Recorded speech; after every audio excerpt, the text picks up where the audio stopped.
j'ai décidé de faire venir Alexis Martin, qui va nous parler de préparation physique. Donc, je vais laisser se présenter. Il s'occupe de la préparation physique et mentale avec les jeunes du pôle, et il intervient aussi avec quelques membres du collectif. Donc, je vais tout de suite l'inviter, enfin lui ouvrir la porte, parce qu'en fait là, il est derrière la porte. Voilà. Alors, juste, j'ai l'air frais. On voit que tu m'as écouté sur la préparation. Oui, Vivien, mais tu peux, pendant le confinement, continuer à faire les pompes, hein, parce que la dernière fois, c'était pas trop top. Voilà, petit message personnel. Et je fais rentrer Alexis. Voilà. Bonjour Alexis. Bonjour, Eric. Comment ça va? Ça va super, merci beaucoup. Et toi, en Eh forme? ben, écoute, ouais, avec malheureusement le décès qu'on a appris de John hier. Donc voilà, je suis un peu sur le coup de l'émotion, mais bon, ça va aller parce qu'en fait, on va organiser un live spécifique en son hommage. Donc le fait de penser à ça, déjà, Ouais. ça me permet de beaucoup mieux gérer les émotions, en fait. Voilà, donc je t'ai invité, mon cher Alexis. On a eu déjà eu l'occasion de discuter passionnellement sur la préparation physique et te donner mon point de vue par rapport à mon expérience et sur ce que j'ai pu voir à l'étranger et autres. Donc on avait super bien échangé. Et donc, je t'ai préparé un petit PowerPoint, donc tu interviendras sur le PowerPoint. Et puis, dans un premier temps, ce que je vais te laisser la parole pour un peu te présenter ton parcours, ce que tu as fait, combien de temps ça fait maintenant que tu travailles avec le pôle et les collectifs. Voilà, alors je te laisse la parole. Ok, merci beaucoup, Eric. Mais bonsoir à tous déjà. Donc j'espère que tout le monde va bien dans cette période de confinement qui est assez difficile pour le second confinement. Euh, donc pour me présenter un petit peu, je m'appelle Alexis Martin. Je suis préparateur physique et mental du pôle France de bowling, donc au Krebs. J'interviens surtout au Krebs de Toulouse, aussi dans le bowling de Montaudran, donc proche du Krebs. Alors, que dire sur moi? Je peux parler un petit peu de mon parcours scolaire. Donc moi, je suis passé par une filière STAPS où j'ai fait une licence donc entraînement sportif à l'université de Tarbes, donc l'université STAPS, et j'ai enchaîné par la suite par un échange, donc un voyage au Québec où j'ai pu faire une première année de maîtrise en kinésiologie à l'université de Trois-Rivières au Québec, donc plutôt sur une approche justement prophylaxie, prévention des blessures. Ça m'a ouvert un petit peu des portes vis-à-vis de ça, et ça m'a permis aussi de voir un petit peu ce qu'était la préparation physique, en tout cas surtout en Amérique du Nord, parce qu'elle est un petit peu différente de ce qu'on fait nous, voilà, en France. Euh, et ensuite, je suis revenu à l'université de Tarbes pour finir mon master, et voilà, j'ai fait donc un master en préparation physique et mentale. Donc, je fais et la préparation physique et la préparation mentale. À la base, je viens pas du tout du bowling, je viens de la pelote basque et du rugby parce que je viens forcément du côté de Bayonne, donc voilà, c'était plutôt le sport phare, les sports phares, voilà, dans le sud-ouest. Et ensuite, donc, je me suis spécialisé dans l'haltérophilie et la force athlétique, donc quand j'étais au STAPS où j'ai passé mes brevets de fédéraux. Et ensuite, voilà, j'ai fait de la préparation physique dans plusieurs sports, donc dans le tennis, dans le rugby de haut niveau, en natation. Et là, depuis donc un peu plus d'un an, donc voilà, sans compter la première période de confinement, je travaille à Toulouse donc avec Patrice qui est entraîneur du pôle. Donc je travaille surtout sur le pôle à environ 3 heures par semaine en préparation physique et 1 heure en préparation mentale. Donc chaque semaine depuis environ un an. Voilà. D'accord, Voilà. ça fait un an que tu es sur le pôle France Bowling à Toulouse, en fait. Ouais, c'est ça. Ça fait à peu près un an. Malheureusement, comme je disais, il y a eu cette période de confinement Non.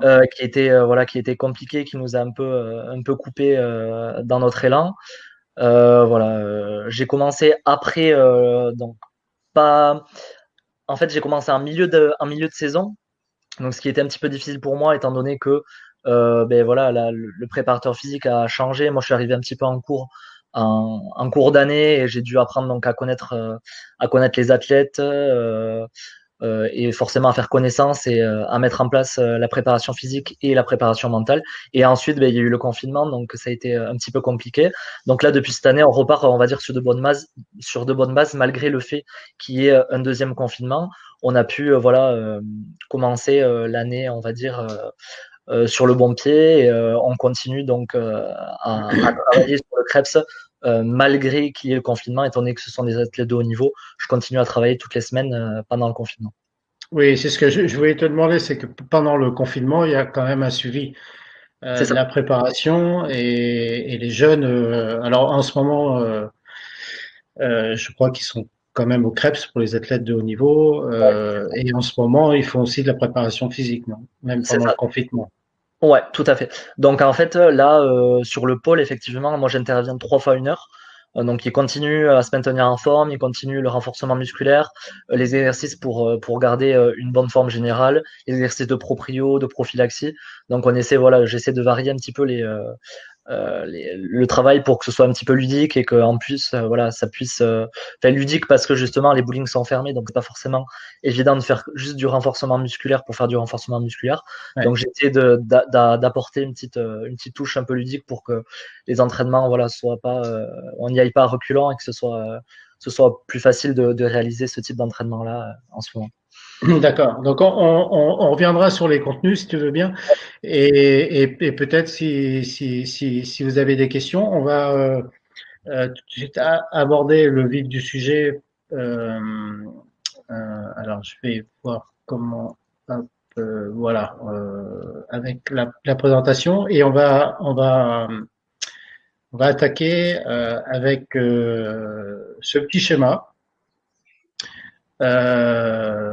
Voilà, qui sont en fait les filières énergétiques. Et donc, moi, je tenais à présenter ça. Alors, c'est un peu, surtout le schéma de gauche, qui est un peu pas, pas, pas facilement compréhensible pour des personnes qui ne connaissent pas la préparation physique. Donc j'aimerais que tu nous en parles et ça permet en fait de situer notre activité sportive qui est le bowling ou même les disciplines de quilles en général, parce que sur les 8 disciplines de quilles que la fédération peut regrouper, on est quand même, on va voir sur, je pense, sur les mêmes filières. Il peut y avoir peut-être un petit peu plus d'intensité sur des disciplines comme le chair où c'est beaucoup plus intensif.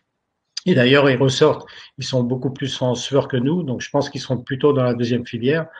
Mais ça va permettre, en fait, si tu nous décris ça, de voir un peu où est-ce que nous, on va se positionner par rapport à ces filières-là. Si tu peux nous en toucher deux mots sur les 3 filières énergétiques, Alexis. Ok. Alors effectivement, donc là, je vais essayer de décrire assez facilement les trois filières énergétiques qui existent. Donc effectivement, une filière énergétique, ça sert à quoi? Alors une filière énergétique, ça va servir à créer du mouvement. Ok. Donc d'une manière générale, on utilise forcément les 3 filières énergétiques en même temps, mais il y a toujours, selon l'exercice qu'on réalise, une filière qui va ressortir plus que d'autres. Donc par exemple, moi, si je vous parle à l'heure actuellement, je suis sur mon écran, je suis assis, je vais plus être dans la filière aérobie. Ça va être un type d'effort. Donc vous voyez sur le tableau de gauche la petite ligne bleue qui dure dans le temps assez longtemps, où l'intensité et la puissance délivrée forcément est très faible, mais ça va être une filière qu'on va pouvoir garder dans le temps sur un effort prolongé.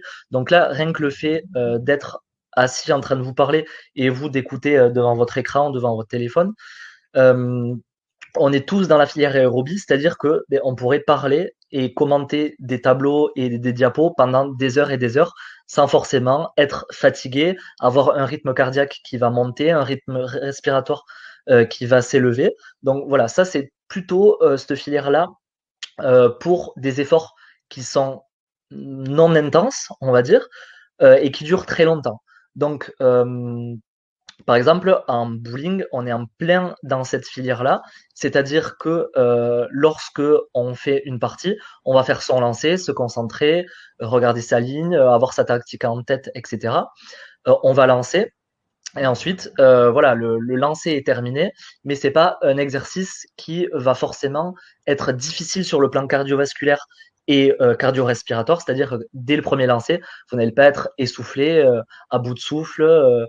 Voilà, c'est quelque chose que vous pouvez quand même faire durer dans le temps. Vous pouvez faire beaucoup de lancers d'affilée sans forcément voilà, être fatigué, voilà, dans le sens pulmonaire et respiratoire.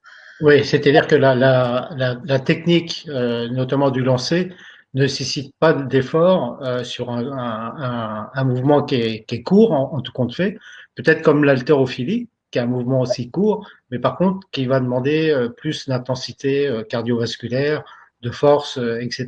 Alors que nous, on va pas être dans une intensité qui va être importante. Et en termes de récupération derrière, on a assez de temps mort, enfin, je pense, hein, tu Tout à m'arrêtes si je me trompe, mais on a assez de temps mort pour récupérer entre chaque lancer. Tout à fait, c'est exactement ça.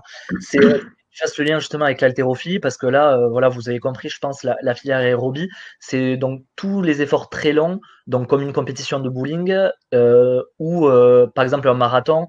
Les gens, si vous faites, vous courez, vous allez faire 5 km, 10 km ou plus, on est d'accord que vous pouvez pas courir très vite, vous pouvez pas développer beaucoup de puissance, mais à contrario, vous allez pouvoir courir pendant longtemps.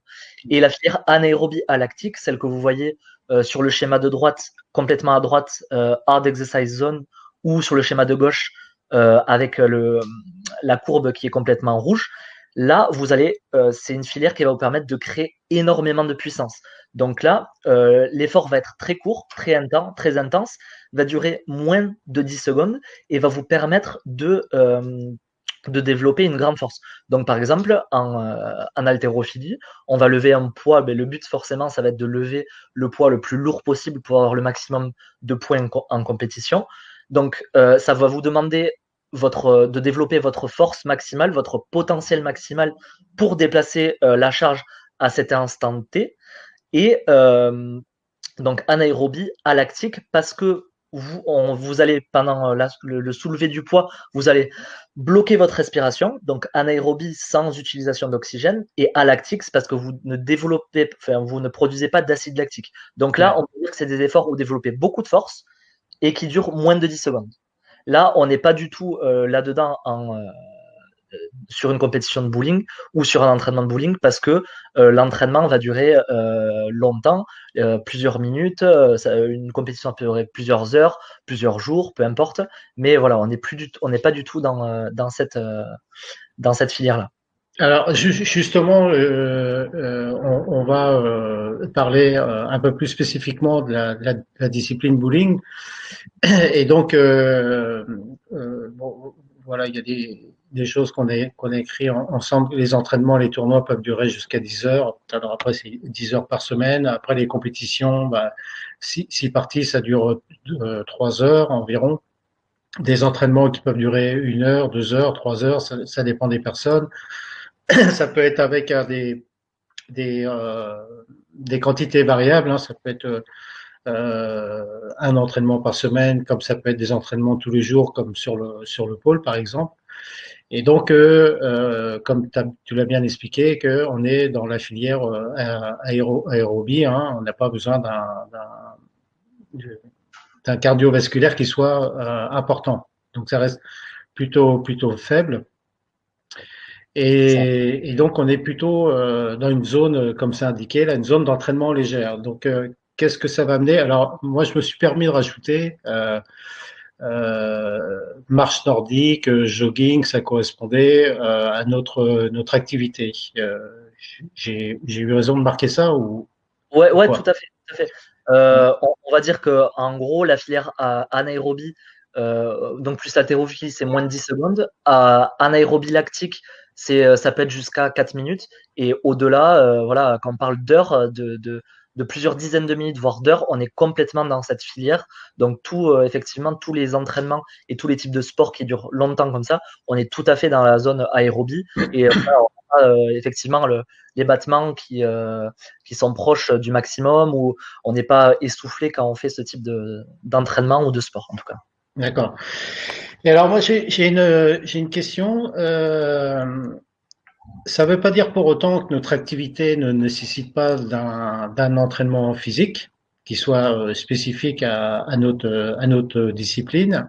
Mais est-ce que ça voudrait dire que quelqu'un qui va jouer juste en ligue, par exemple, une fois par semaine, donc c'est plutôt convivial, c'est en soirée, généralement, ça peut être aussi après le travail, hein, donc il peut y avoir aussi la fatigue de la journée, mais ça reste pas quelque chose qui soit intensif. Euh, donc, qui veut quand même se préparer physiquement. Je suppose, donc ma question, j'y viens, je suppose que ce type de joueur est le type de joueur qui, par contre, va préparer euh, une finale des championnats de France, va faire des compétitions fédérales, pas tous les week-ends, mais un peu plus. Et à l'opposé, quelqu'un qui va préparer un championnat d'Europe, un championnat du monde ou des jeunes sur le pôle qui s'entraînent beaucoup. Là, ça nécessite par contre obligatoirement, nécessairement, une préparation physique qui va être plus importante. Oui, tout à fait. C'est une question. Hein. Ouais, là, effectivement, il faut bien faire la part des choses entre la personne effectivement qui fait du bowling de type loisir, si on peut dire ça comme ça, ou un athlète effectivement de très haut niveau, de haut niveau, qui a des objectifs bien situés dans sa saison. Là, effectivement, c'est complètement différent. Donc, si je veux faire du sport loisir, on va plutôt faire du bowling plutôt dans le cadre du loisir et voilà, Ouais. faire plusieurs fois par semaine ou même une fois par semaine. On va dire que un petit peu de préparation physique sans forcément de matériel, mais en allant chercher voilà, de la coordination, de la mobilité, un petit peu de travail de prévention, ça suffit largement. On n'a pas besoin voilà, d'en faire des machines de musculation, par exemple, pour qu'ils soient performants dans la pratique. Alors que des personnes qui ont des échéances, qui font beaucoup de lancers tous les jours, beaucoup de lancers dans l'année, on va dire, vont avoir besoin de plus de renforcement musculaire et effectivement une capacité physique, en tout cas une capacité physique meilleure. Dans le sens où ils vont devoir garder cette lucidité-là sur l'ensemble de la journée de compétition, par exemple, ce qu'une personne qui fait du bowling en loisir, voilà, on s'en fiche un petit peu. Le but, c'est simplement de ne pas se blesser, de se faire plaisir et d'éviter surtout la blessure, quoi. D'accord. Donc, je ne me trompe pas si, par exemple, je dis que le joueur loisir, ça va être plutôt pour le bien-être déjà d'une part, et peut-être pour la prévention des blessures, pas se faire mal au dos au doigt, aux mains, enfin, je ne sais quoi, et que le sportif de haut niveau ou alors la personne qui commence à faire plus de compétitions et qui va préparer des échéances avec des objectifs bien précis, comme se qualifier à une finale nationale, être champion de France, etc., etc. La préparation physique, ça va avoir un intérêt sur la répétition et surtout, en tout cas pour moi, je le conçois comme ça, surtout sur la gestion des émotions, sur garder sa lucidité, et pas être en perte de vitesse tout d'un coup parce que je commence à être fatigué et là qui va avoir un impact sur la vitesse de la boule, sur l'impact dans les quilles, sur la régularité, sur la concentration, etc., etc. C'est ça. Pour faire en fait très simple, on va dire que ce qui diffère entre les deux catégories de personnes, c'est le volume d'entraînement, donc le nombre de lancers total dans l'entraînement ou dans la semaine, par exemple. Ouais. Et en fait, le but de l'athlète de haut niveau, ça va être de reculer le seuil de fatigue, en fait. C'est-à-dire que au lieu que pour une personne, je sais pas, lambda, on va dire que si moi je fais jamais de bowling, au bout d'une partie, je commence déjà à ne plus être lucide et à être fatigué. Bon, si j'en fais voilà, pour du loisir, c'est pas très grave. Mais par exemple, pour des sportifs de haut niveau, si au bout déjà de deux parties, l'athlète commence à être fatigué, ça va pas être bon pour la performance. Il va perdre en lucidité. Au niveau de la gestion des émotions, comme tu l'as dit, ça va être compliqué de gérer ça. L'anxiété, enfin bref, il va y avoir tout un aspect mental qui va rentrer en jeu. Et donc le but de la préparation physique, c'est de maintenir ces athlètes en forme pour reculer ce seuil de fatigue et pour qu'ils soient performants et lucides le plus longtemps possible en fait. Ouais. Alors ça rejoint l'aspect technique, tactique, matériel. En fait, tout dépend des objectifs qu'on a et l'enjeu. Je vais te proposer juste de passer à quelques questions. Alors pour répondre rapidement à Lionel, les gens de Krebs n'ont pas accès au bowling sur Toulouse pendant le confinement. Effectivement, il faudrait que je demande à Patrice. À partir de jeudi normalement. À partir de jeudi, parce qu'il y a on est demain. Ah ben c'est demain. Non, on est mardi. Ah non, demain, c'est après-demain. Ouais. Parce qu'il y a une dérogation pour les sportifs de haut niveau. On aura certainement l'occasion d'en reparler. Et il y a une question de mon ami GG, que je salue. Est-ce que ça nécessite beaucoup de matériel spécifique? Parce que tout à l'heure, tu parlais de matériel. Et donc, ça, on peut y répondre maintenant. Et on peut y répondre aussi avec les contenus d'un entraînement qu'on peut faire chez soi.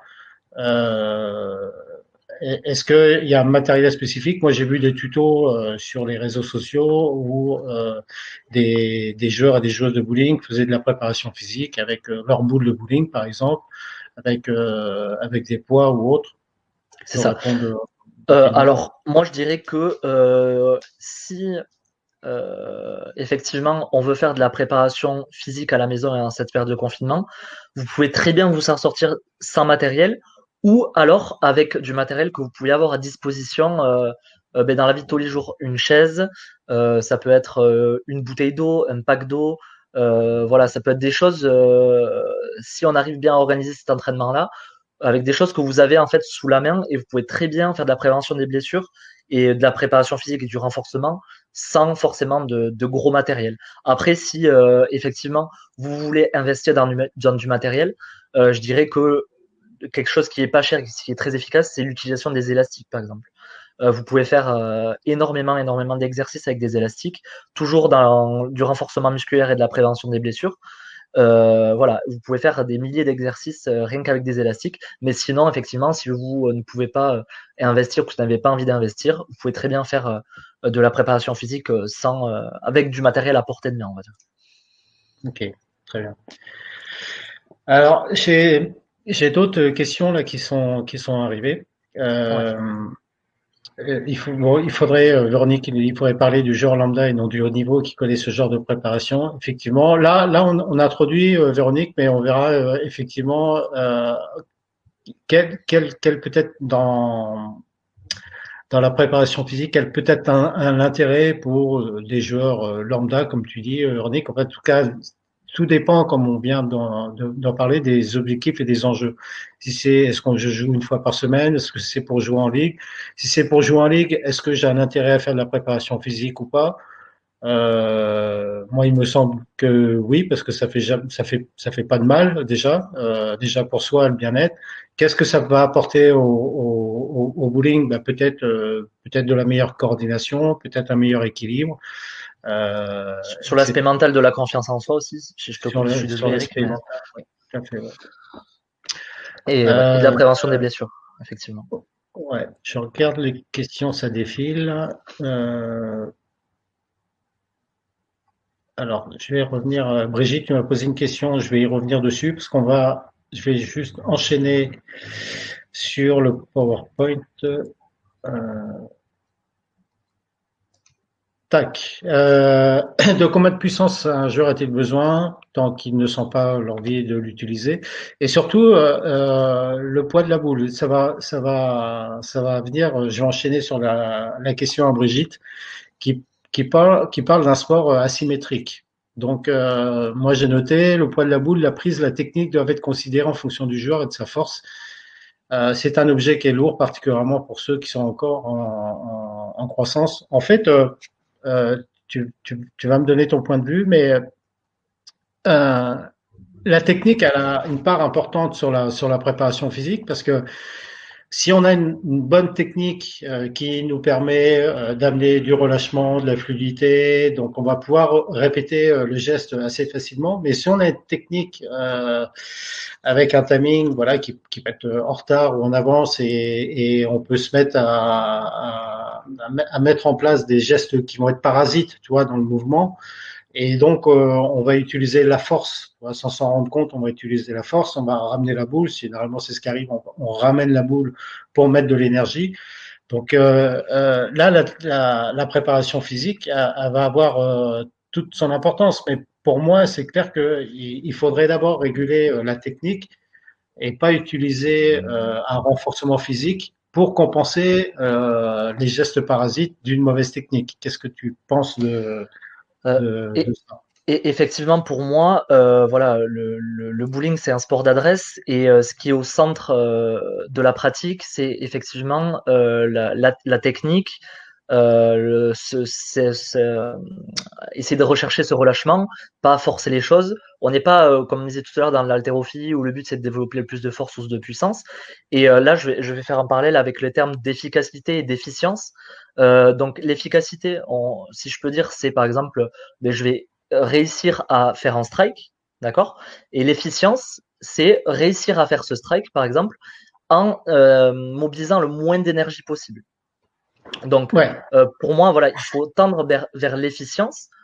Pourquoi? Parce que si vous n'êtes pas efficient dans votre pratique et dans votre geste, vous n'avez pas une bonne technique, vous allez vous fatiguer beaucoup plus vite. Ce qui dit fatigue beaucoup plus vite dit augmentation du risque de blessure. Donc ça, voilà, c'est assez important de le savoir. Et effectivement, comme tu disais, Eric, voilà, forcer son geste, mettre énormément de force et ne pas forcément être dans un relâchement, ça va amener justement à ce type de contrainte-là, surtout au niveau de l'épaule. Enfin, on va en parler un petit peu plus sur les autres diapos.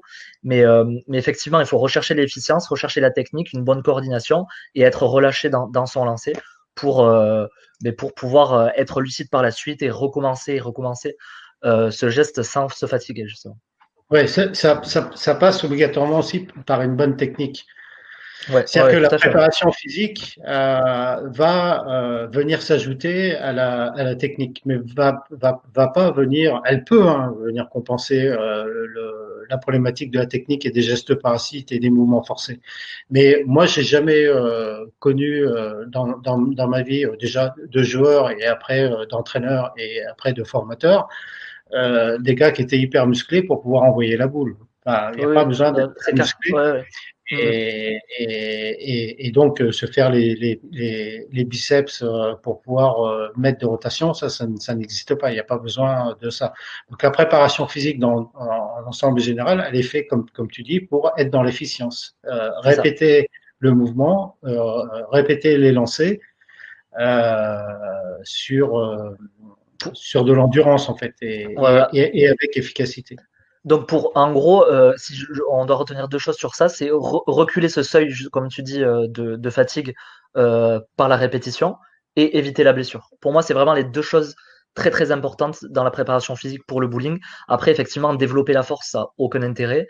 C'est juste de la technique et du transfert de force pour pouvoir réaliser le bon geste et avec le maximum d'efficacité et d'efficience. Et puis, garder de l'énergie pour, notamment pour les émotions. C'est-à-dire Ouais. que si on est fatigué, on commence à faire des mauvais lancers, ça va créer de l'anxiété, ça va créer Mm, mm. voilà, Tout à fait. de la frustration, etc.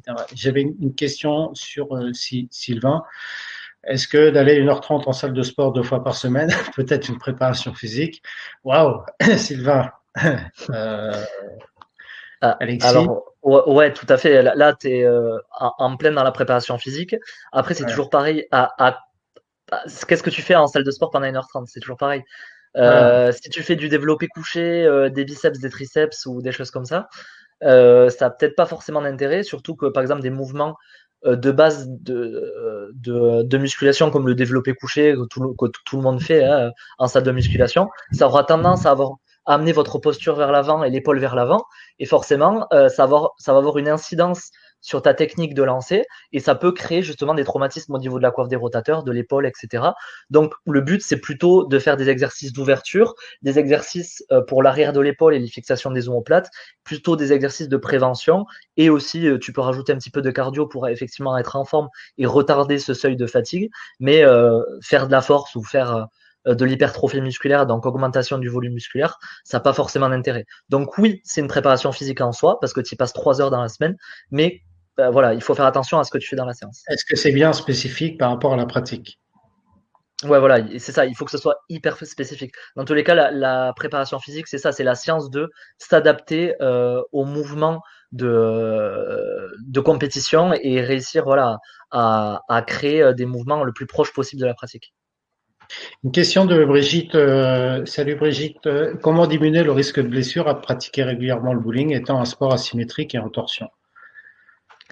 Alors, Ça, on va effectivement, peut-être le voir par rapport ouais, à la diapo ouais, d'après. ouais, ok, Voilà, ok. ça peut répondre. J'ai commencé le saut à la corde depuis le dernier confinement. Est-ce bien? Je pense que oui. Oui, c'est plutôt bien. Là, c'est pareil, tu vas être plus dans le développement de ton endurance cardiovasculaire. Donc, effectivement, reculer ce seuil de fatigue, être moins fatigué au quotidien pour tes gestes et du quotidien et la pratique du bowling. Mais effectivement, c'est quelque chose de bien, ouais. Ok. Sylvain il nous a répondu, il fait du squat et du gainage. Ok, alors là c'est pareil. Là pour rentrer plus dans la préparation physique, donc le gainage c'est bien s'il est bien réalisé parce qu'il y a des choses qu'on voit en salle de musculation qui sont mal réalisées, mais s'il est bien réalisé c'est super. Et ensuite le squat, très bon exercice, mais encore une fois, plus il est proche de la pratique, mieux c'est. Par exemple, le squat avec une barre derrière c'est très bien, mais si vous faites du squat à une jambe en incluant une rotation un petit peu plus proche de la pratique sportive, c'est encore mieux parce que voilà, c'est spécifique. Ok. Et ça peut se Euh, retransférer sur le mouvement de bowling après. ok. On va passer à la diapo suivante. Donc voilà les problématiques du jour. Et en fait, plutôt ce que la pratique bowling, en tout cas, et peut-être dans les autres disciplines de qui c'est identique. Qu'est-ce qui est sollicité en fait chez nous? Voilà. Donc, bah, écoute, je te laisse commenter. Ouais, alors là, effectivement, donc déjà pour faire simple, bon, on l'a dit un petit peu, mais le bowling, déjà quand vous faites une analyse un petit peu du geste, effectivement, vous travaillez énormément de choses. Donc quand là je vois abdominaux, hanches, fessiers, donc abdominaux, effectivement, là on parle des muscles du tronc. Moi je dirais pas seulement les abdominaux, mais voilà tout ce qui est transverse, les obliques, tout ce qui est autour du tronc, les muscles érecteurs du rachis, donc ce qui va vous permettre de faire une extension de la colonne vertébrale parce qu'effectivement, on finit légèrement en avant, il y a une rotation du buste, donc effectivement, tous les muscles autour de la colonne vertébrale sont très sollicités, et c'est ces muscles-là qu'il va falloir travailler aussi pour avoir un bon transfert de force et pour éviter la blessure, surtout au niveau du dos. Ensuite, effectivement, on va avoir l'épaule qui va servir à faire ce lancer-là. Donc, encore une fois, ce qui est très très important, c'est comme sur tous les sports de lancer, ça va être de travailler tous les muscles qu'il y a autour de la de la scapula, de l'omoplate, pardon. Donc tous les muscles autour de l'omoplate qui sont très petits, ce sont des petits muscles qui vont servir à éviter que le bras parte vers l'avant et que l'omoplate se décolle, on va dire, de votre thorax. Donc tous ces muscles-là sont freinateurs et vont servir à ne pas se blesser au niveau de l'épaule, parce que forcément, vous faites des gestes très répétés et toujours en plus sur le même côté. On l'a dit tout à l'heure, c'est un sport asymétrique. Donc il va falloir essayer de gommer ça dans la préparation physique, dans le sens où il va falloir ne pas se focaliser que sur un seul côté, mais essayer de travailler un côté après l'autre. Et enfin, je dirais que tout ce qui est bas du corps, mais effectivement la hanche, le grand fessier, le moyen fessier, petit fessier, qui vont être stabilisateurs de la hanche, et le genou, donc tous les muscles autour du genou, le quadriceps et les ischios, voilà, qui vont me permettre d'être très stable sur le mouvement final quand vous êtes en appui sur la jambe, sur votre jambe.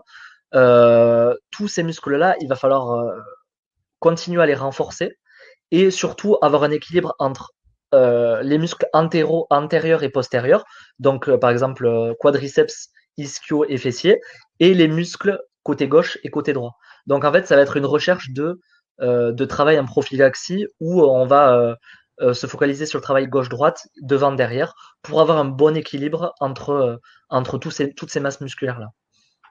Je sais pas si j'étais assez clair ou pas. Ouais, tu m'as perdu à un moment donné là. Non, Ouais, mais pour avoir été en Finlande, là, j'ai suivi quelques séminaires, séminaires High Coach, ça s'appelle. Et en fait, pour eux, l'essentiel, pour vraiment généraliser et vulgariser, c'était abdos, dorsaux, quadriceps, fessiers. ouais. Alors ça effectivement ça va être les muscles effecteurs. En fait, on va avoir les muscles effecteurs donc qui créent le mouvement, donc c'est tout cela qu'il faut renforcer. Et ensuite les muscles stabilisateurs et freinateurs qui vont permettre d'éviter la blessure en fait. Voilà. Donc Ouais. les muscles de la coiffe des rotateurs. Par exemple, le grand fessier, effectivement, il est effecteur, mais le petit et moyen fessier, les petits muscles de la hanche, ils vont éviter de la blessure parce qu'ils vont éviter que le genou parte vers l'intérieur ou vers l'extérieur et qu'on soit bien stable, par exemple. Ok. On va passer à quelques questions. Alors, je remonte. Il y avait une question concernant les seniors. Voilà. Donc, il y avait plusieurs questions sur les seniors. Y a-t-il une préparation spécifique pour les seniors plus? Et donc, il y avait une autre question.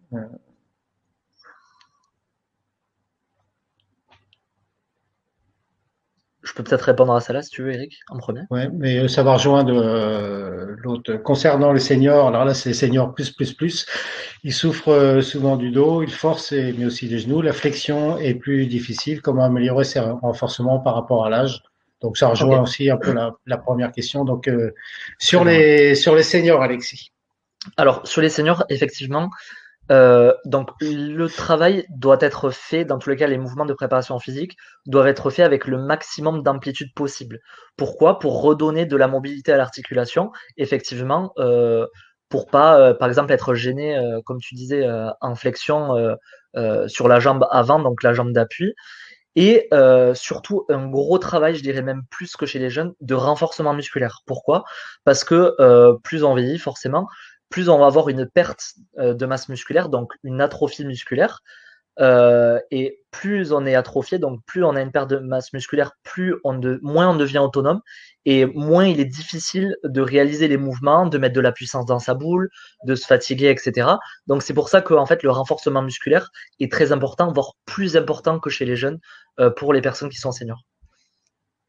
D'accord. Et donc, tu conseillerais quel type de contenu pour cette catégorie de Eh bien, personnes? en termes d'exercice, tu veux dire, Eric? Oui, ne serait-ce que sans obligatoirement aller dans une salle de sport, tu vois, chez soi. On va y revenir après, notamment avec une présentation d'un logiciel.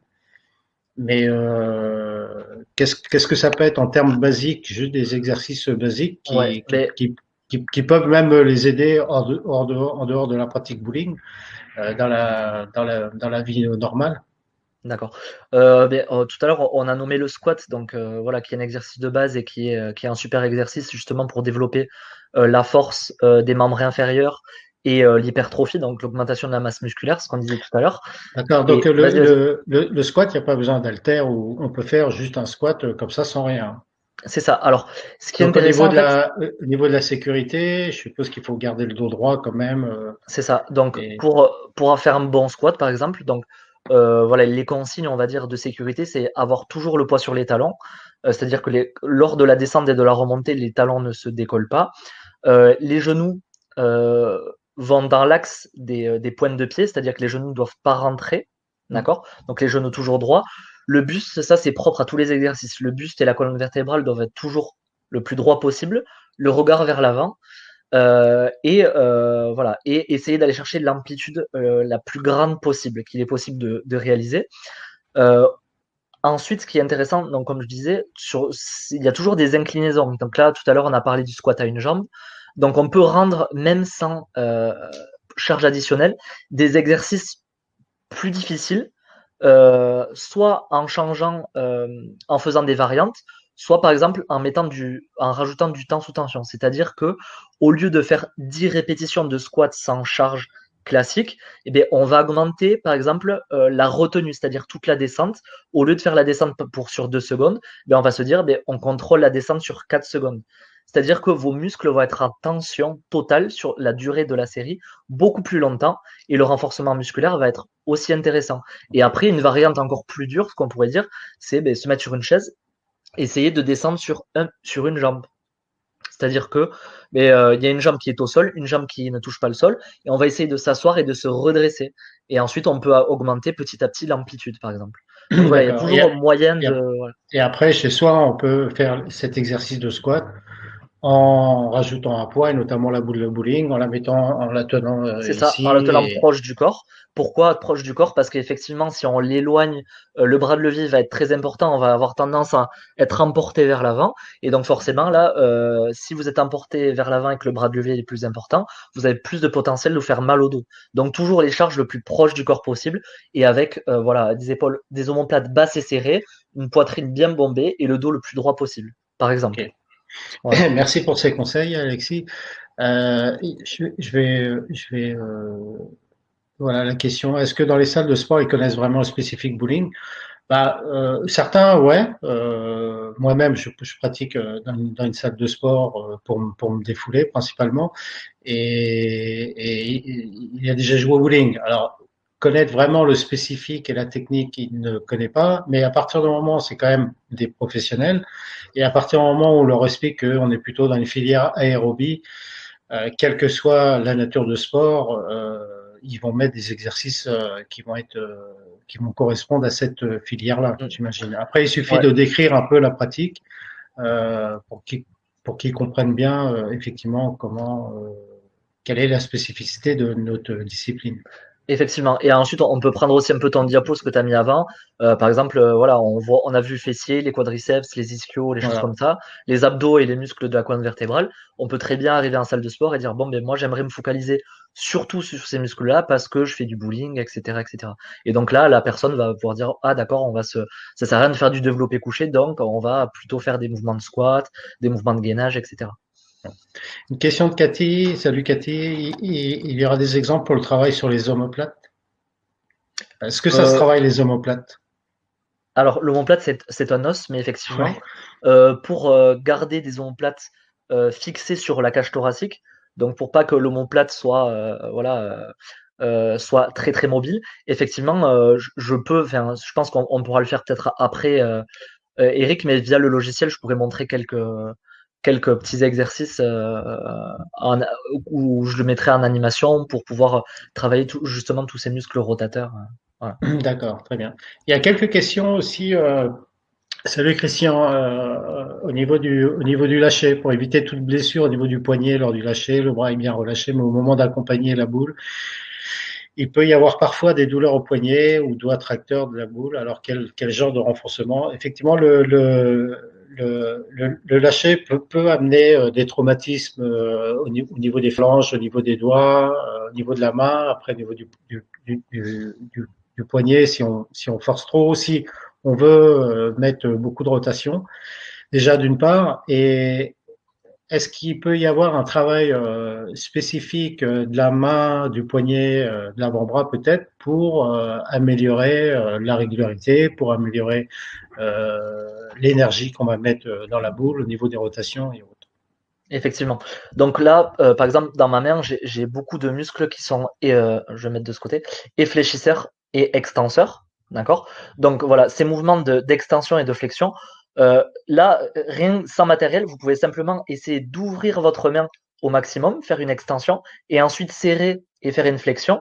Et vous allez voir que si vous répétez ça déjà 20 fois d'affilée en serrant le poing au maximum, vous allez voir que tous vos muscles de l'avant-bras vont énormément travailler et vos muscles des doigts vont travailler. Donc ça, c'est si vous n'avez pas de matériel. Vous pouvez utiliser aussi des balles que vous venez presser, ouvrir. Et ensuite, ça peut être aussi en salle de musculation où vous avez une barre. Et pareil, vous venez faire simplement des flexions du poignet, réouvrir votre main, fléchir. Donc que ce soit en pronation avec les paumes de main vers le bas ou en supination avec les paumes de main vers le haut. Donc ça peut être ça. Et aussi, ce qui est important de faire, c'est essayer de regagner, de donner un petit peu plus de mobilité à votre articulation. Donc par exemple, voilà, faire des étirements comme ceci, voilà, comme ceci, où vous venez étirer passivement d'un côté, étirer passivement de l'autre côté. Donc ça peut être intéressant à la fin de votre pratique de faire un petit peu d'exercice de stretching de toutes ces parties de la main et de l'avant-bras. Donc renforcement plus mobilité, c'est les clés dans tous les cas qui vont D'accord. faire que vous allez éviter la blessure. Et quel type de matériel on peut associer avec ce travail de la main? Balle de tennis, est-ce que ça peut être une boule de bowling, par exemple, ou ça peut être pas? une boule de bowling, ça va être vous pouvez le faire avec une boule de bowling dans le sens où, je sais pas comment, j'ai un peu de mal à mettre. Vous allez faire la flexion, vous pouvez faire une flexion ici, effectivement, de poignet. Mais effectivement, les doigts, ça va être un peu plus compliqué de le faire. Donc là, je vous conseille plutôt une petite balle qui va vous permettre effectivement de presser. Ça peut être un linge, ça peut être n'importe quoi, mais quelque chose qui vous permet d'agripper, de refermer le poing et de l'ouvrir de manière dynamique. Ça, voilà, ça va vraiment vous permettre de travailler tous les muscles des doigts. Effectivement, avec la boule de bowling, plutôt au niveau du poignet. Ok, super.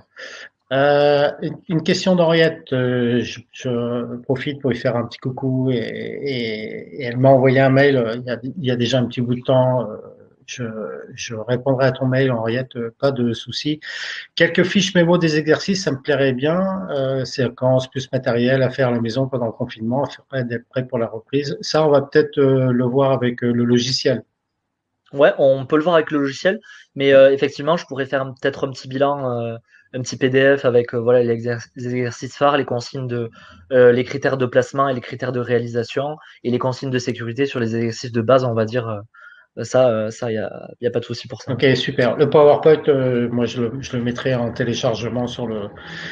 sur le site. Et si tu as si t'as des exercices, pas de souci. Rapidement, je fais un petit coucou pour ceux qui viennent d'arriver. Salut Calou. Eric Dujardin qui a une question. Quel type d'exercice pour les coiffes rotateurs, s'il vous plaît? Alors peut-être définir ce que c'est les coiffes rotateurs. Problème régulièrement vu chez certains joueurs avec une opération à la clé. Ok. Alors, là, pareil, l'exercice, je pourrais le montrer sur l'application, mais je peux parler rapidement de la courbe des rotateurs si vous souhaitez.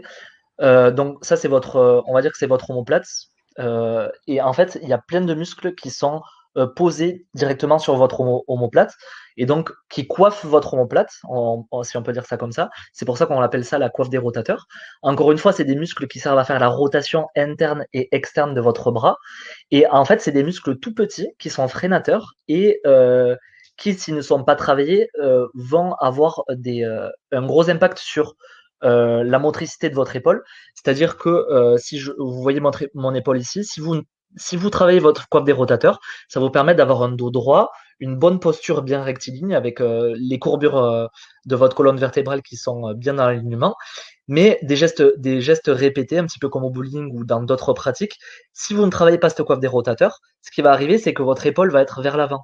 Ou si on est sédentaire, tous les jours, par exemple sur son PC ou à la maison, ou peu importe, on va avoir donc l'épaule qui va partir vers l'avant, les muscles de la coiffe des rotateurs qui vont être étirés ou qui vont être cisaillés sous sous votre acromion. Et en fait, ça va créer une inflammation et des tendinites au niveau de la coiffe des rotateurs. Donc le but, ça va être justement de redresser ses épaules, de les abaisser et de travailler ces muscles qui sont stabilisateurs et freinateurs de votre épaule. Donc voilà, à quoi ça sert la coiffe des rotateurs et comment on le travaille, on peut le voir après, je pense, via le logiciel, ça va être plus facile, je pense. Okay. Le vélo elliptique est-il un bon compromis pour les seniors? Oui. Bah, oui. Ouais, c'est un bon compromis, ouais. Ouais, Pas de très bien. Les powerballs sont-ils utiles pour faire du renforcement des poignets et des avant-bras? Powerball, est-ce que tu peux Préciser ce que c'est. préciser, ouais. Tu sais pas ce que c'est Est-ce les que c'est powerballs, Alexis? est-ce que c'est la boule que tu viens de tenir dans la main et Et qui qui bouge permettent là dans tous les sens, c'est ouais, vrai. ouais, c'est ça. Si c'est de ça que tu parles, effectivement, ça peut être hyper intéressant pour les avant-bras et les poignets, mais aussi pour la coiffe des rotateurs justement, parce qu'en fait, ce mouvement de la boule va permettre d'avoir une stabilisation de ton épaule et va permettre de travailler justement ta coiffe des rotateurs. J'ai une remarque avant de passer au logiciel là, de Sylvain. Depuis mon nouveau perçage, plus de douleur aux doigts et aux poignets. Merci beaucoup, Eric. Donc en fait, on a modifié effectivement le perçage de Sylvain. On lui a enlevé les inserts. Avec donc moi j'ai observé, j'ai analysé et après c'est avec l'accord du perceur qui était bien entendu d'accord, on a discuté et donc qu'il l'a fait.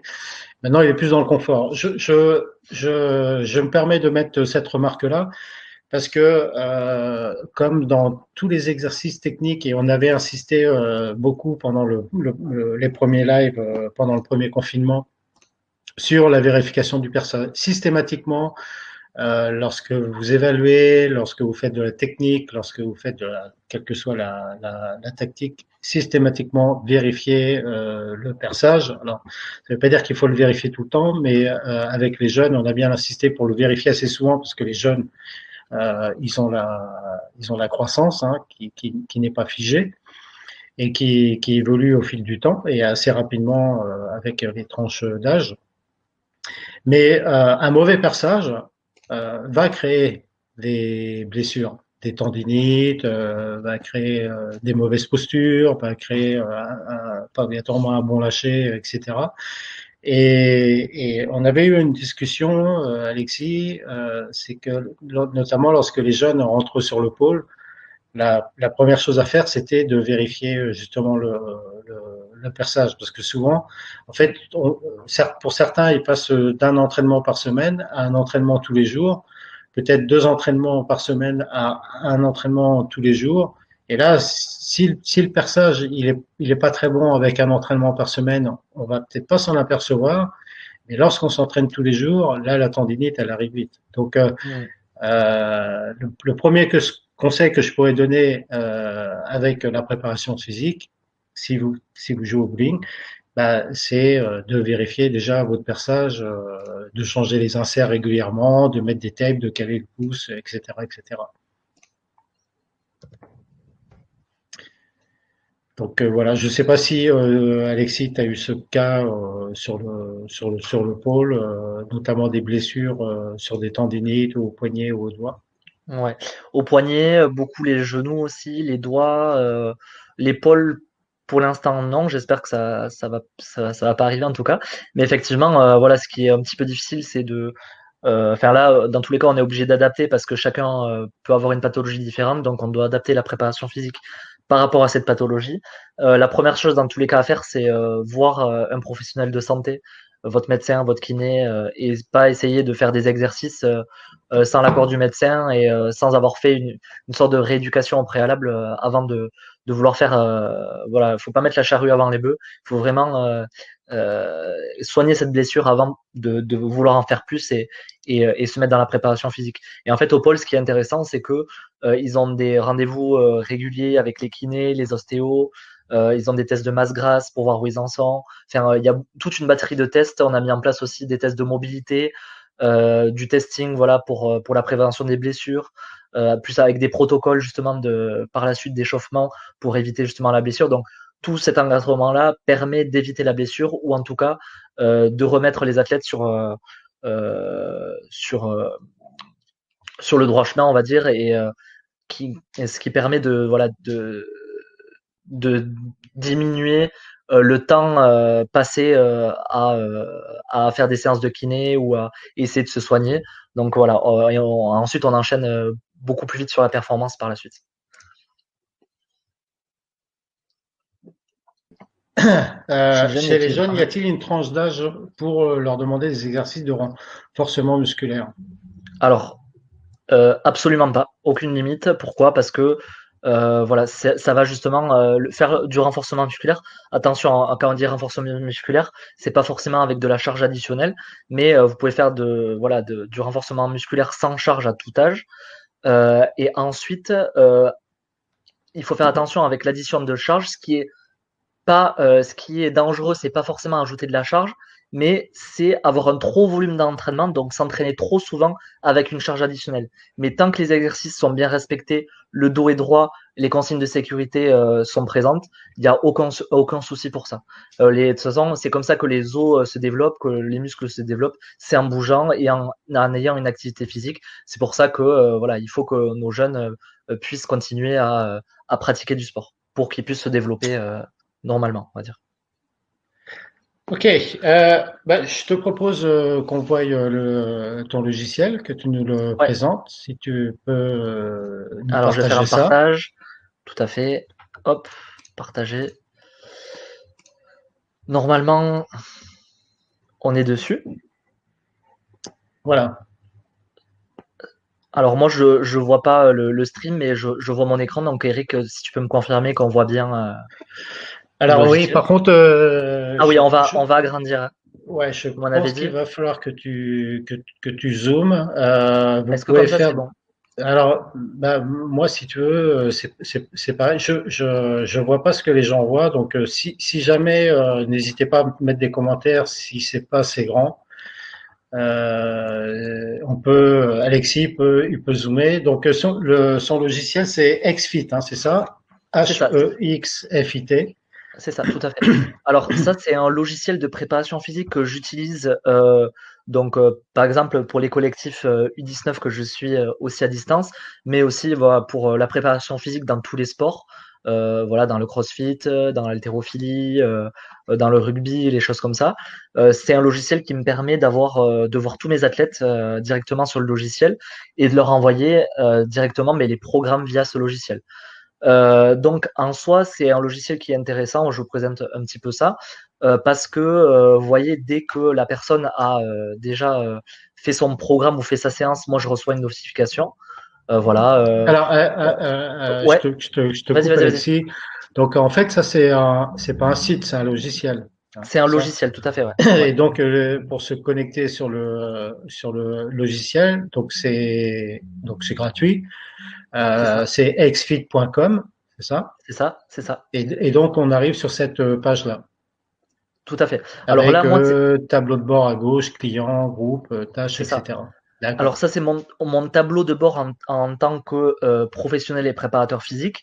D'accord. Et les athlètes ont un tableau de bord un peu différent. Ils ont simplement leur plan d'entraînement, et effectivement les messages et les notifications. Donc en tant D'accord. qu'athlète, ils peuvent recevoir une notification soit sur le téléphone, soit via l'ordinateur, en disant ben, vous avez un entraînement aujourd'hui et cliquez dessus pour pouvoir le voir. On peut aussi voilà créer un, voilà, écrire un message par exemple à son coach. Donc par exemple, un athlète peut me dire, voilà, peut taper Alexis, il peut me dire salut Alexis, etc., etc. Je n'ai pas réussi à créer, à faire la séance ou l'exercice. Est-ce que tu peux m'aider? Voilà, l'athlète envoie le message et moi je le reçois directement sur mon téléphone et je peux lui répondre instantanément. Donc ça fait office aussi de messagerie. Et ensuite, moi de mon côté, j'ai le tableau de bord avec tous mes athlètes. Bon là c'est marqué client, mais voilà, ça va être tous mes athlètes. Je peux créer donc des programmes différents, donc cycle 1, préparation physique, etc., etc. Et là, par exemple, si je clique sur Bowling Pôle France, voilà, ça c'est ça va être le programme que j'ai créé en ce moment.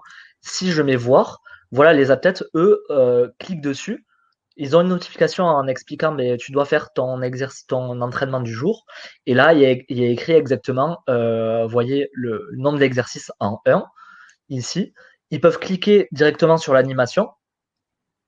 Donc vous voyez, ça anime le petit bonhomme et ça vous permet de voir un petit peu assez facilement l'exercice d'une manière générale. Mhm. Donc voilà la petite animation. Ensuite, c'est assez simple parce qu'il y a écrit la description de l'exercice. Donc la barre sur les trapèzes, faire une fente arrière en croisant une jambe derrière l'autre, etc., etc. Alterner, garder le dos droit, la tête haute et les abdos tendus. Donc voilà toutes les consignes. Les semaines, donc de la semaine 1 à 4, ce sera 5 séries de 10 à 12 répétitions et 2 minutes de récupération entre les séries. Voilà. Voilà. Ensuite, il y a l'exercice numéro 2, l'exercice numéro 3, l'exercice numéro 4. Et là, quand vous êtes en tant qu'athlète, vous pouvez créer. Là, on peut pas le voir parce que c'est sur mon profil, mais vous vous appuyez sur terminer à la fin, et en fait, ça vous demande de mettre une note. Donc, première chose, vous m'écrivez une note. Par exemple, j'ai très bien réussi cet exercice où ça a été un petit peu dur, et moi, je reçois une notification. Vous voyez, une bonne séance et pris un coussin pour la proprioception. Ça, c'est une note que j'ai eue donc de Vedran. Une séance d'un côté intense avec les burpees, etc. Et d'autres moins avec la proprioception. Bonne soirée, Alexis. Donc, moi, de mon côté, je reçois un retour de séance instantané. Je peux directement écrire à la personne qui a fait le programme pour avoir un retour directement dessus. Et aussi, ce que la personne peut faire, c'est peut faire un retour sur l'intensité de l'exercice. Donc, il y a une échelle d'intensité de l'effort de 0 à 10 pour que moi, je puisse avoir une idée si c'était plutôt vers le 0-1, c'est-à-dire très facile comme séance, ou plutôt vers le 8-9-10, c'est-à-dire une séance très intense. Et ensuite, moi, je peux varier de mon côté ensuite les séances suivantes en créant des séances plus ou moins difficiles, en fait. En fonction des retours. Ouais. En fonction des retours. Il y a Chloé qui nous a mis un petit commentaire. Ouais. qui explique qu'il doit l'utiliser, hein, et qui explique que c'est super pratique, et voilà. Ok, super, voilà, tout à fait. Et moi, vous voyez, je vois, il y a 21h, Théo qui a fait sa séance, donc je vais voir et je peux prendre contact avec lui. Et ensuite, ce qui est aussi intéressant, c'est que, donc voilà, j'ai tous les programmes, mais j'ai une banque d'exercices, donc ça, c'est assez pratique de mon côté, où je vais avoir, où je peux classer, voilà, rechercher des exercices par entraînement, cardio, échauffement, étirement, réadaptation, etc., etc. Les filtres avancés, donc par muscle, abdominaux, adducteurs, bras, coups de cuisse. Ça peut être les équipements, balle, ballon, ballon suisse, boîte, dumbbell, échelle, élastique, etc. Les positions, assis, couché, debout, les mouvements, les objectifs et autres. Et donc en fait, les objectifs, je te coupe Alexis, les objectifs, ouais. C'est quoi? Donc ça peut être par exemple l'équilibre, ouais, c'est ça. Donc si je crée équilibre, par exemple, ça va me sortir tous les exercices où l'équilibre rentre en jeu. D'accord. Voilà. Donc je t'ai interrompu un peu exprès parce que en fait l'idée c'est aujourd'hui est-ce que je peux utiliser ton logiciel pour faire des exercices chez moi? Alors, de ton côté, il faudra que tu crées effectivement. Oui, oui. Après la méthodologie, mais est-ce que ton logiciel, le fait que je sois chez moi, est-ce que je peux l'utiliser? Est-ce qu'il y a des exercices qui vont correspondre sans avoir de matériel? Alors oui, effectivement, il y a des exercices qui vont correspondre. Après, le problème, c'est que forcément, il vous faut un préparateur physique qui vous donne en fait des indications sur les exercices à faire, parce que toi, tu peux le donner, ça. Ouais, ça, je peux le donner. Moi, ce que je fais, effectivement, c'est que je crée en fait des programmes pour les personnes qui désirent faire de la préparation physique. Je crée des programmes avec plus ou moins de séances dans la semaine. Je prends rendez-vous pour définir les objectifs, pour définir quel matériel il y a. Et ensuite, moi, je crée donc le programme par rapport aux objectifs, aux pathologies et par rapport au matériel. Et ensuite, la personne le reçoit directement sur son téléphone via son application. C'est assez simple d'utilisation. Et ensuite, il y aura simplement à suivre les indications. D'accord. Et donc, quel que soit le niveau, Alexis. C'est ça, quel que soit le niveau. Un niveau débutant comme un niveau haut niveau. Tout à fait. Donc là, tu travailles avec le haut niveau, mais moi, je suis débutant, je joue qu'une fois par semaine et je me dis, tiens, voilà, je pratique le bowling, j'aime bien. Et là, il y a un logiciel avec un préparateur physique qui connaît justement la discipline. Je fais chez moi, j'ai rien chez moi, donc on se contacte avant, je t'explique ce que je veux, si j'ai des problématiques ou autre. Et donc là, tu vas adapter des exercices de gainage que je peux faire tranquillement chez moi. Exactement. Ou d'équilibre ou autre. D'accord. Exactement. Donc c'est adaptable quel que soit le niveau. C'est adaptable quel que soit le niveau, quel que soit le matériel que la personne a à disposition. Quel que soit l'emploi du temps, parce que voilà, moi j'ai des personnes qui me disent mais moi j'ai que une demi-heure par jour, j'en ai d'autres qui me disent 1h30, j'en ai certains qui me disent que ils peuvent s'entraîner qu'une ou deux fois par semaine, d'autres 6 fois. Enfin bref, tout ça, dans tous les cas, on prend un rendez-vous et on l'adapte, voilà, en définissant les objectifs pour que ce soit le plus proche possible de ce que recherche la personne et de la pratique sportive. D'accord. Et ça peut être donc à un niveau débutant, ça peut être pour les seniors plus aussi, comme on a vu tout Ouais. à l'heure. Est-ce que ça peut être pour, j'ai pas eu la question, mais est-ce que ça peut être pour un groupe de jeunes, par exemple, via une école de bowling ou autre, comme tu fais le suivi sur le pôle. Et donc Ouais. voilà, moi, j'ai une école de bowling, j'ai 6 jeunes avec moi. Ouais. Est-ce que tu peux proposer en dehors des pistes, si tu veux, Ouais. qui fassent des programmes chez eux ou autre, un petit programme adapté par rapport aux consignes de l'entraînement, Tout à fait, ouais. l'entraîneur et autres.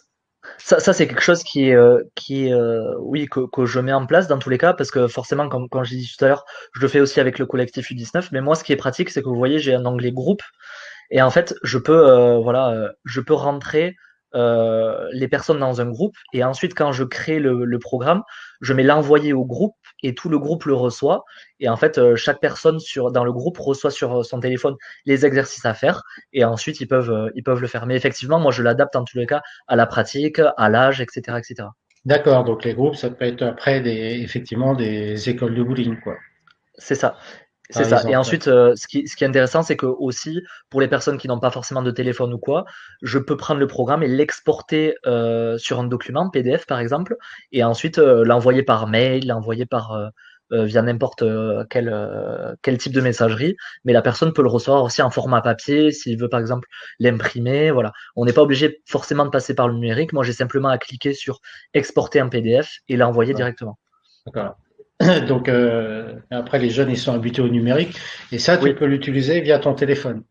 C'est ça. Donc c'est une application sur le téléphone qui fonctionne aussi bien avec les Android qu'avec les iPhones. Et en fait, il suffit simplement, c'est très facile d'utilisation. Il suffit de suivre les instructions, et ensuite, si on se met en contact ou quoi, que je crée un programme, vous recevez tout sur l'application. D'accord. Et t'es occupé en ce moment ou ça va, ou t'as un petit peu de temps? Ça va, j'ai un petit peu de temps, on va dire. D'accord. Parce que là, tu vas avoir des retours, je pense, parce que ça peut intéresser beaucoup de personnes, parce que Ouais. c'est un outil qui est adaptable à différents niveaux, à différentes populations, et qui peut être en travail en groupe. Et ça peut soulager notamment les animateurs ou entraîneurs des écoles de bowling ou autres qui ont des jeunes. Et, et moi, je vous conseille de le faire parce que ça derrière, vous allez faire votre séance pratique sur piste. Et donc après, ils vont rentrer chez eux. Et ils peuvent aussi faire du travail chez eux. Alors surtout en ce moment, on est dans cette période de confinement, donc ça continue à les mobiliser, ça continue à les entraîner. Et hors confinement, ils sont sur les pistes, mais aussi ils font un travail chez eux. Et vous pouvez Mhm. avoir un suivi et un retour sur le piste. Alors, est-ce que tout le monde a bien fait la séance? Et l'entraîneur peut te faire un retour sur la remarque des jeunes en disant bah c'était dur, c'était trop facile, et de dire voilà qu'est-ce que tu peux faire par rapport à ça. Alors bien entendu, alors tu vois Lionel effectivement il dit tu vas te retrouver avec 5000 licenciés. Donc on va aborder sur alors tu vois ça m'intéresse pour l'école, c'est sûr, aussi pour mon club, les équipes de nationales notamment. Voilà. Donc la question, c'est les tarifs, Ouais. combien ça coûte, parce que j'imagine que c'est pas gratuit. Voilà, bah, je t'écoute pour les tarifs. Parce que Alors les tarifs, encore une fois, les tarifs c'est adaptable selon forcément le niveau, selon le nombre de séances dans la semaine, selon la longueur de la séance, etc., etc. Donc en gros, ça coûte de 40 à 60 euros par mois pour avoir un programme de 4 semaines avec des retours réguliers et un échange au quotidien pour s'il y a besoin de corriger un exercice ou une explication d'exercice ou une adaptation parce que aujourd'hui j'ai pas pu faire ça, donc par quel exercice je peux le remplacer, ou là en ce moment ben, j'ai perdu je sais pas moi mon élastique, par quoi je peux remplacer tel exercice, etc., etc. Mais voilà, ça tourne entre 40 et 60 euros. Euh, Est-ce qu'il y a alors des tarifs de groupe? alors effectivement, si c'est un groupe entier qui ont exactement les mêmes objectifs et exactement le pardon, Les mêmes exercices? les mêmes exercices, effectivement, ça peut tourner aux alentours de 10 euros par personne à peu près pour le groupe. Ok. Ok, en tout cas, il y a une question de Manu que je salue. Comment faire pour une école de bowling? On te contacte directement. Donc, je laisserai les coordonnées à la fin. Donc, Ouais. ton adresse mail notamment.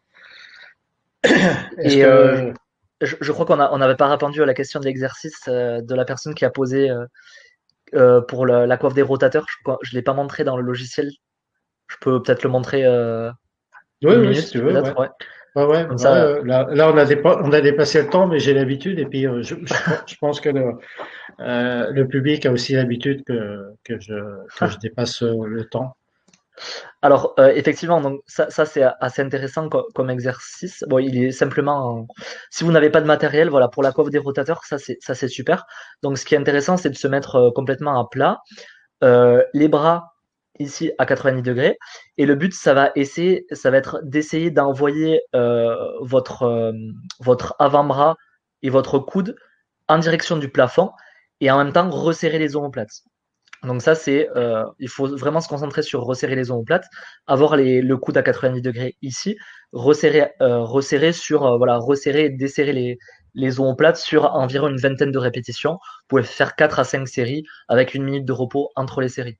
Et ensuite, il peut y avoir un petit exercice, si je mets rotateur avec filtre avancé, hop, équipement élastique. Si vous avez un élastique, peut-être que des gens ont des élastiques. Voilà, c'est cet exercice-là. Euh, hop, ici je peux le mettre en animation même. Voilà. Donc le but c'est de fixer un élastique à un support, peu importe, d'avoir le coude à 90 degrés, toujours, ça c'est une chose très importante, de garder le coude proche du corps. Vous pouvez mettre un coussin sous votre aisselle si vous voulez. Et en fait, c'est simplement de faire une rotation de la main vers l'extérieur, donc une rotation externe, en gardant toujours l'omoplate basse et serrée. Voilà. Et ça permet de travailler cette coiffe des rotateurs et les muscles qui vont prévenir les blessures en bowling. Ok. Hop, j'arrête le partage. Voilà. Voilà deux exemples, par exemple, d'exercices qui sont assez simples à mettre en place, qui vont permettre au quotidien si vous les faites 2-3 fois par semaine, régulièrement, d'éviter, de minimiser en tout cas le risque potentiel de blessure. Ok. Merci de ton expertise. J'ai une question d'Anto qui fait aussi sur les réseaux sociaux des exercices généraux et puis spécifiques avec le bowling. Donc là, sa question, c'est as-tu des exos pour travailler la construction des repères kinesthésiques, sorte de perception d'imagerie mentale du corps, si je ne me trompe pas. Alors ça fait, on va dire que au niveau de la préparation physique, non. Ça passe plutôt par la pratique et c'est via des exercices que donne plutôt l'entraîneur et pas le préparateur physique. Mais ensuite, effectivement, moi, avec le travail de préparation mentale que je mets en place, on essaie de travailler sur différents points. Et effectivement, là, tu parles d'imagerie mentale, mais l'imagerie mentale au service de la coordination et de l'optimisation du geste sportif. Voilà, c'est des choses qu'on met en place petit à petit. C'est un petit peu difficile au départ pour les jeunes, même pour les personnes un peu plus âgées, parce que c'est des concepts qu'on comprend pas forcément hyper bien au départ, mais c'est des exercices effectivement que je mets en place petit à petit jusqu'à que la personne soit autonome et puisse réaliser ces exercices-là seul. Ok. Eh ben, écoute, je crois qu'on a fait le tour. Je vais juste revenir sur mon diapo. Oh, tac. À moins que vous ayez d'autres questions. Voilà. Donc, pour les coordonnées d'Alexis, donc son logiciel www.xfit.com et donc son adresse mail pour ceux qui veulent le noter, je le laisse aleximartin.coaching@gmail.com. Vous y allez, vous pouvez lui envoyer un mail, pas de souci, il vous Ouais. répondra. Et puis tu es aussi sur les réseaux sociaux? Oui, effectivement, donc sur Facebook, j'ai une page, vous pouvez taper simplement Alexis Martin, préparateur physique, et vous allez avoir la page, ma page professionnelle, on va dire, où je partage voilà, certaines choses en préparation physique. Et ensuite, sur Instagram, Alexis-Martin. Vous tapez Alexis Martin, normalement, vous devez le trouver assez simplement. Voilà. Ok, donc quelques messages, je vois, c'est tellement instructif, le temps passe très vite. Claudine, que je salue et que je remercie de participer à nos C'est lives gentil. très, très intéressants. Voilà. Merci Alexis. Ben, merci à vous. Super bien, merci pour les conseils. Alexis m'a bluffé C'est gentil. et, et c'est rare de bluffer GG. Ah, Euh, Super pour les infos. Merci Alexis. On n'a plus d'excuses maintenant. Salut Polo. Voilà. Merci mer- beaucoup. Vraiment bien. Merci vous deux. ça a l'air Ça très. c'est ça c'est pour moi.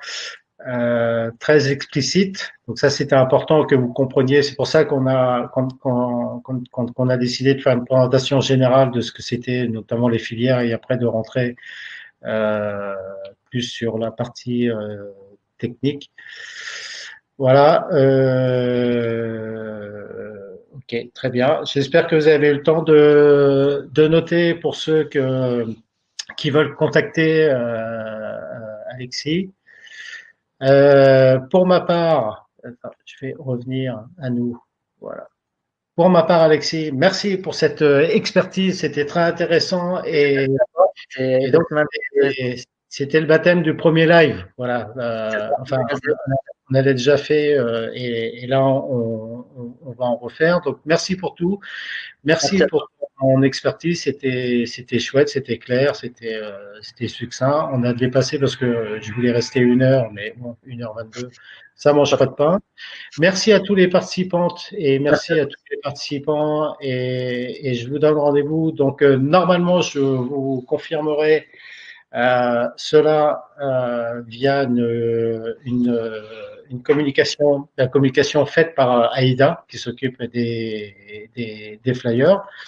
Donc normalement, on devrait se revoir jeudi prochain, 18 heures. Je mettrai une petite communication sur l'onglet le groupe formation sur la page Facebook de la fédération. En fait, c'est un sous-groupe qui s'appelle formation. Et donc, si vous avez des thématiques, si vous avez des envies, des problèmes ou autres, n'hésitez pas à nous les communiquer. On fera des thématiques spécifiques. Donc, prochaine thématique, on sera certainement sur le matériel avec mon ami GG. Donc jeudi prochain, 18 heures, confirmé par une com sur les réseaux sociaux.